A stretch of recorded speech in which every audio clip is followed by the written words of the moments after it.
Good morning, everybody. Let's see. I hope that you're all here. I hope you can see this. I'm a little bit early, so if anybody's here, somebody say hi or something to let me know that you're on. Hopefully this is working. Just somebody make a comment in the comments so I'll know you're all here with me. If you can. Well, I hope this is working. Let's see. It looks like there's people. I can see maybe 9 pairs of eyes. Oh, there's a heart. Okay, somebody gave me a like. Okay. Thank you, Holly. Good. That's very helpful. Oh, great. Hi. Okay, I see Kathy's here. Okay, we're getting some people on. Well, this is welcome, and this is new for me, so I think this is going to be fun. Oh, good. Oh, there you all are. Okay, hello to everybody. I want to tell you, when I kind of decided to do this just a couple of days ago, it was a very quick decision at a very quick turnaround time. I called my my administrative assistant and said, hey, we got this thing and we got to turn it around fast. And she went into overtime and did it all. And we sent out an email blast. And for the first time in my career, if you wrote me an email, I love you, and there were too many of you, and I am simply not going to be able to answer all the emails that came my way. But I am thrilled that so many people are excited about reading a single thread with me, and I'm delighted that you're here. So we're kind of making this up as we go along, but my plan today is I'm going to read the prologue and the first chapter of Single Thread. Later, I hope we're going to be able to maybe put this up on a YouTube channel, but we're still trying to figure this out. So just like you, I'm making all this stuff up as I go, right? Did you all, like a week ago, everything changed, at least at our house. And we're here, my mom's here, my husband is here, and we are kind of holed up and making the most of this time. One thing I did want to say, if you have a chance and you haven't been over to my website before, up in the show notes, you'll see there's the address for mariebostwick.com. Go over there and check out my blog, Fiercely Marie. We're always trying to put up blog posts that are of interest. We've got recipes and crafts and tips and all kinds of interesting things to make life better. And we're particularly doing a lot right now. To join, all you have to do is go over to mariebostwick.com. and you'll see the blog. And if you want to get the blog notes, the newsletter in your email inbox, there'll be a pop-up that comes on the screen after a few seconds, and you can sign up that way for either my Marie Bostwick writer newsletter or the Fiercely Marie blog, or both. Okay, so enough of that nonsense. I see we have quite a group here, so let's talk about a single thread, which we're going to be reading today. I wrote this book all the way back in, well, I wrote it in 2007. It came out in, oh, there's my mom going by. Hi, Mom. In 2008. It's gone back to press 18 times. It's been a very, very popular book. And the question I get probably more than any other is, Marie, are you going to write more Cobbled Court books? And I have to tell you something that my good friend Debbie Maycumber said. She says, going back to an old series is like going back to an old boyfriend. It just never works out. So I don't have any more plans to go back to this series, but I have a lot of other books, and you should give them a try. And, you know, don't hurt my characters' feelings by falling so in love with Evelyn and the gang that you don't give them a chance to. Okay? All right, I feel like I've been talking enough. Let's read the book. Let's start out with the prologue. Prologue, Evelyn Dixon. One of my happiest memories is one of my mother's worst. It was summer. I was 5 years old and would be starting kindergarten in a few weeks. So Mother decided to take me shopping for school shoes. She got behind the wheel of our Ford Fairlane and cranked down the window so we wouldn't be stifled by the heat and the exhaled smoke of her cigarettes. I climbed into the front seat, and off we went. The safety belt, an accessory made mandatory by the enlightened legislators of Wisconsin 2 years before, was wedged down a narrow crevasse between the seats, forgotten among the gas receipts, discarded gum wrappers, and a grainy mixture of sand and cookie crumbs, the debris of our annual vacation trip to the beaches of Door County. The idea of unearthing the belt and buckling it low and tight across my lap for our trip to the JCPenney department store never crossed my mother's mind. It was 1963. There was less to be afraid of then. Penny's had the only escalator in our town, a distinction it would claim for another 8 years. Later, when someone built a big shopping center on the edge of town, JCPenney would desert the downtown store and move there, leaving Main Street with a full city block of darkened display windows and empty parking spaces. The new mall would have 3 escalators, a glass elevator with gold tone trim and white marquee lights in the middle, and 4 stores with at least twice the square footage of the old JCPenney. But back in 1963, Penny's was one of the biggest stores in town, and I believed they carried at least one of every single thing that was offered for sale on the face of the earth. After we bought a pair of tan and white saddle shoes exactly like the pair I'd just outgrown, Mother decided she needed one of those new electric coffee percolators. So we rode the escalator upstairs to the housewares department. Normally, I stuck close to my mother's side, so I don't know what made me do it. But while she was trying to decide between an 8 or 10 cup model, I quietly slipped away to explore the bed and bath department. Walking between a valley of shelves piled high with sheets, I admired the delicate scallops and embroidery stitching on the edges of pillowcases, poking holes through the cellophane wrappings of the packages so my fingers could stroke the smooth, crisp sheeting inside, marveling as I considered the folded towers surrounding me and realized that white wasn't just white, but an enormous spectrum of whiteness, from snow to alabaster to marshmallow and pearl. Amazing. Then I heard my mother's voice beckoning me with the calm sing-song, "Evelyn!" She used to summon me to supper every night, the first syllable accented and extended before dropping into a short, lower-toned chirrup at the end, a secret call between hen and chick. I began walking toward the sound of my mother's voice, but when I turned a corner in the valley of sheets, I stopped, frozen and fascinated. My eyes rested upon midnight, then rolled skyward to navy, royal, cobalt, progressing to aqua, seafoam, avocado, moss, and forest, and then, reaching the ceiling, floated down to a row of yellows, lemon to electric, and every sunny tint in between, then to the orange shades, peach to rust, before reaching the floor and beginning the journey again. It was an entire wall of towels, a delicious, soft rainbow that, as I drew closer, filled every inch of my field of vision and made me feel, for reasons I still cannot explain, simply and completely happy. I forgot all about my mother, didn't hear the soft chirp rise in volume and intensity as a minute passed and then 2 with no answer from me. Wanting to take in the full perspective of what lay before me, the way an art lover backs away from a canvas to experience the impact of a painting, I retreated a few steps until I backed into a cabinet holding a pile of shower curtains and sank down to the floor.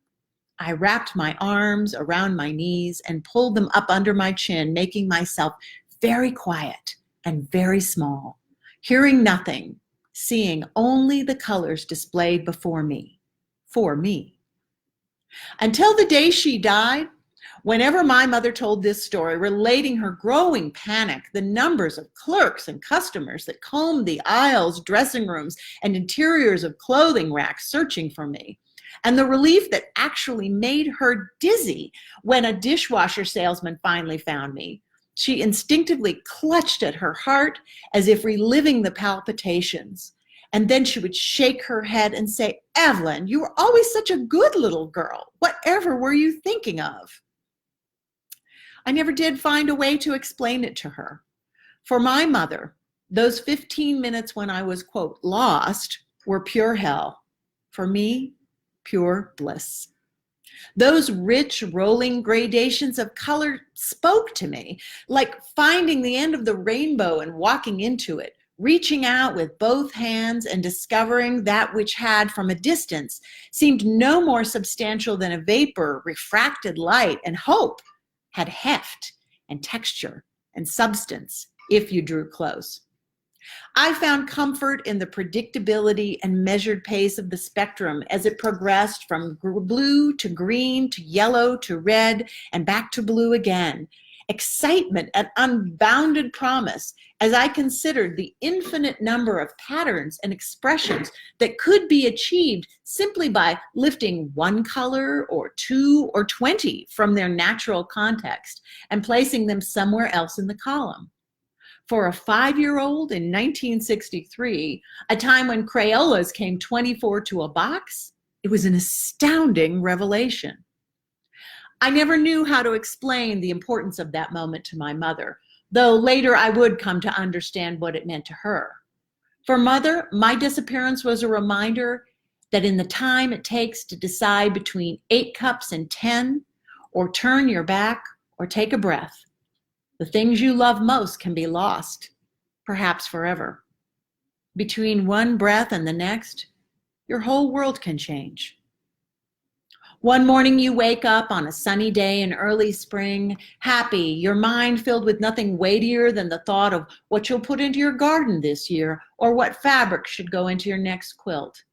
And then a conversation begins, or the telephone rings, or the lab report arrives, and everything you thought you knew for certain is suddenly called into question.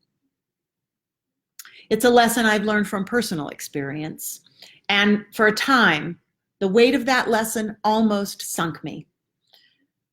But then I learned something else. The pendulum swings both ways.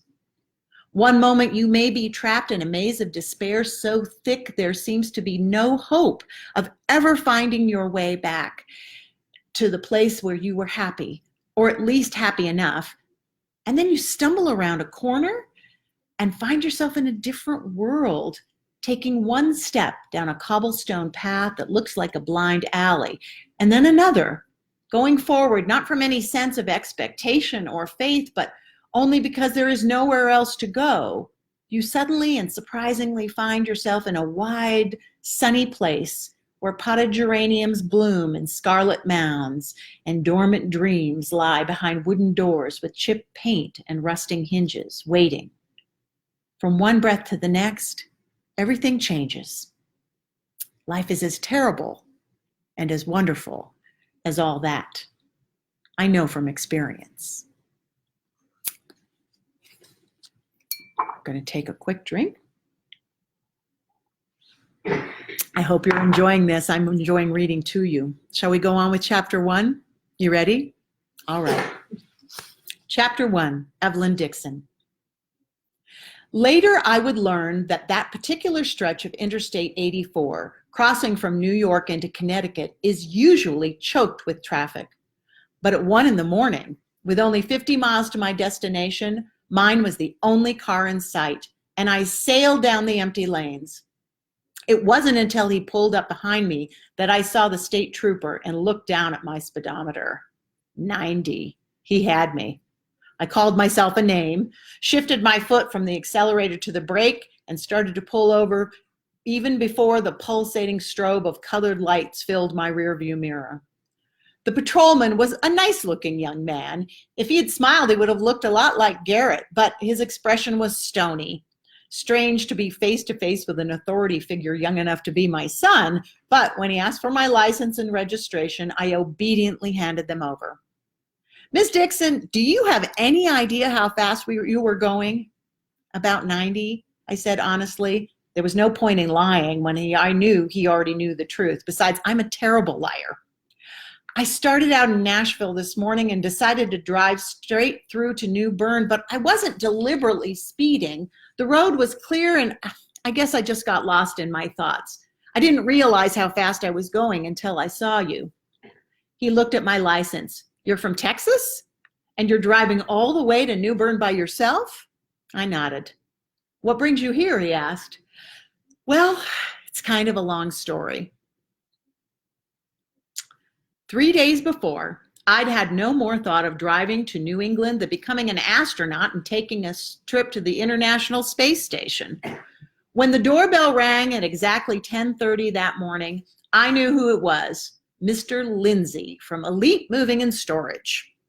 Rob's secretary had left a message the day before saying that a Mr. Lindsay would be coming to give me an estimate and a date to pack my furniture and move it out of the house I'd called my home for the last 20 years.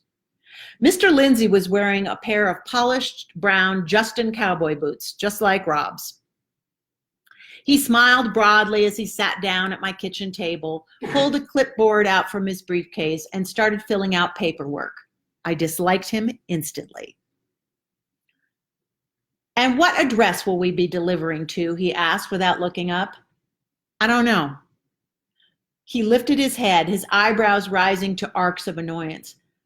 Mrs. Dixon, I can't very well estimate the price of your move if I don't know how far we're moving you. Well, I'm sorry about that, Mr. Lindsay, but I simply don't know yet, I snapped. And if that is inconvenient for you or Elite Moving and Storage or Rob Dixon, well, frankly, I don't give a damn. It isn't like I invited you to come over here. That outburst was so unlike me. For the last several weeks, all I'd been able to do was cry, and now here I was cursing at a complete stranger. I was shocked, but Mr. Lindsay didn't appear to be. Putting two and two together, his brows lowered and his face became a mask of practiced, utterly unconvincing sympathy. He had seen all this before. I'm sorry, Miss Dixon. I wasn't aware of the circumstances of your move. I know how hard this must be for you. Divorce always is, but please understand, I'm just trying to help you. Now, it is my understanding that the new owners are planning on moving in on the 5th, so that means you'll need to be out of here by the end of the month. When do you think you'll finalize your plans? His voice was smooth and unflappable. I sighed. I'm looking at several condos in the area, but I haven't made up my mind yet. Not that it really makes much difference. They all look the same. Fake granite countertops and tiny kitchens, white paint, 4 walls, sliding glass doors looking out onto a sad 5x5 square of concrete they call a patio. Each one is just as depressing as the one before. You know, there's a complex we've moved several ladies in your situation to, and they've been very happy, he said brightly. I see. You mean there is now a central deposit for storing discarded wives these days? Someplace they warehouse women who've passed their sell-by date and been replaced with newer models? How convenient. There was no point in my taking my anger out on this man, but I couldn't help myself. It didn't seem to bother him, though. He ignored my sarcasm and kept talking. My sister-in-law works in the sales office. Have you seen Rolling Hills at River's Edge? If you'd like, I could have Beverly give you a call and... I shook my head. You mean the place over on Alamo Drive, the place with no hills and no river? No, thanks. Well, Mr. Lindsay chuckled. They might have been taking a bit of literary license with the name, I'll give you that. But there aren't any real hills between here and Austin. But there will be a river. Beverly told me they're starting the excavation next week. A fake river? I laughed. Thanks, Mr. Lindsay, but I am up to my ears with that sort of thing. Plastic flowers, simulated wood grain cabinets, planned communities, absent friends, false promises, broken homes. I want something real. I've had enough of counterfeits, and for that matter, I've had enough of this conversation. The legs of the chair made a scraping sound against the laminate wood flooring as I got to my feet. Mr. Lindsay looked surprised and a little confused. Mrs. Dixon, I know you're upset, but we really do have to make some decisions here. No, I shook my head. We don't have to do anything. And I'm not going to. Not today. I'm sorry you came out here for nothing, Mr. Lindsay, but this is still my home. I could feel tears pooling in my eyes, but my voice sounded strong in my ears. You need to leave. As I walked him to the front door and opened it, it occurred to me that I needed to do the same. The next thing I knew, I was in the front seat of my car heading northeast, and my suitcase was in the back. I really didn't know where I was going, only that I was. But by the time I neared the city limits, I decided I'd better tell somebody that I was leaving. I called his office in Seattle. Claremont Solutions, this is Garrett. Hi, honey, it's Mom. Hi, Mom, are you all right? Garrett is my only child. He's a good son and has always been protective of me, even more so since the divorce. I'm fine, sweetheart. I just decided to go on a trip, and I thought you'd want to know. Well, that's great, he said cautiously. I've been telling you to take a vacation for months now. Anything besides sitting around the house and moping, but that's kind of sudden, isn't it? Where are you going? And suddenly, I knew. To New England, to see the fall colors. I've wanted to go for years, but your dad never would. His idea of a vacation has always involved sitting on a beach and baking to a golden brown, even if that meant I had to spend the whole time hiding under an umbrella. My complexion has always been fair. 20 minutes in a strong sun can leave me with a nasty burn. But even after the dermatologist removed a malignant mole from my shoulder a few years ago, Rob continued booking our vacations at tropical locales. I knew I shouldn't subject Garrett to my acrimonious memories of his father, but sometimes it was impossible to swallow back the anger. When Garrett took a job as a computer programmer all the way in Seattle after college, I was so disappointed.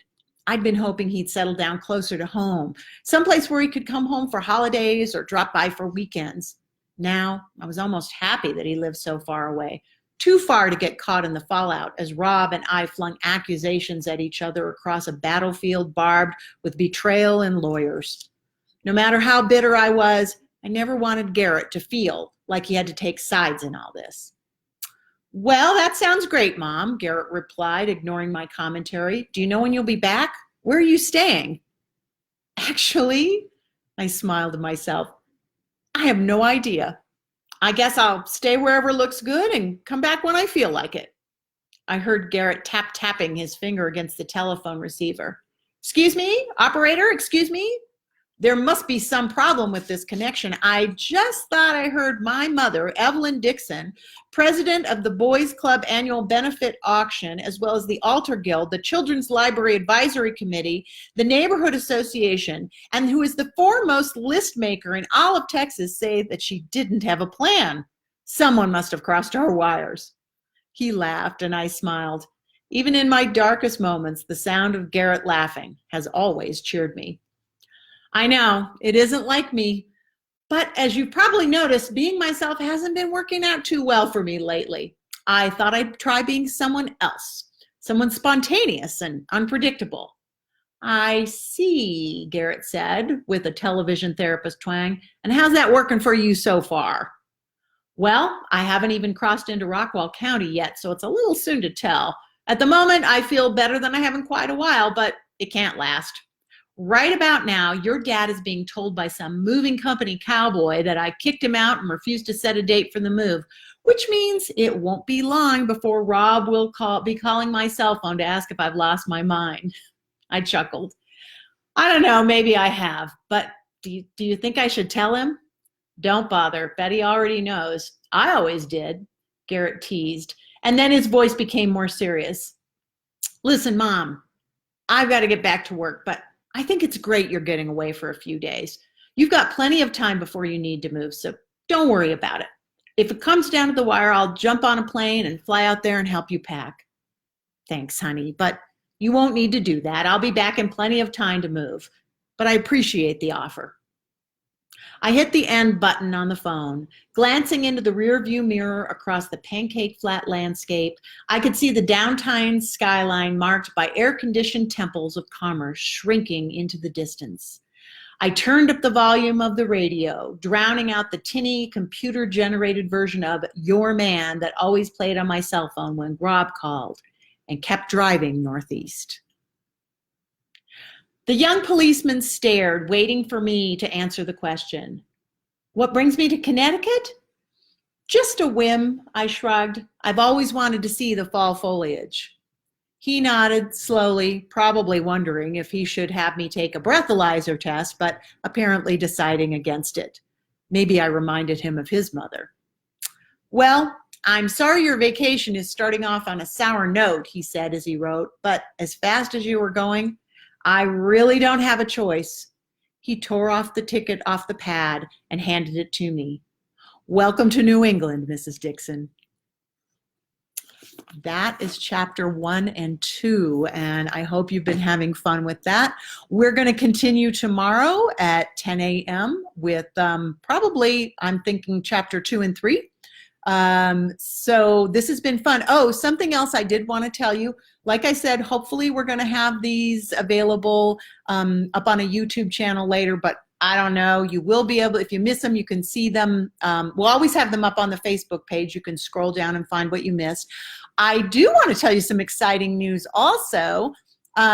Kensington Publishing was my publisher for the Cobble Court series, has kindly offered to supply some books for giveaways going forward. I really don't know how that's going to work, but and I know that the winners wouldn't be able to get the books till after all of this crazy COVID-19 stuff is over, because the people in Kensington aren't in the office.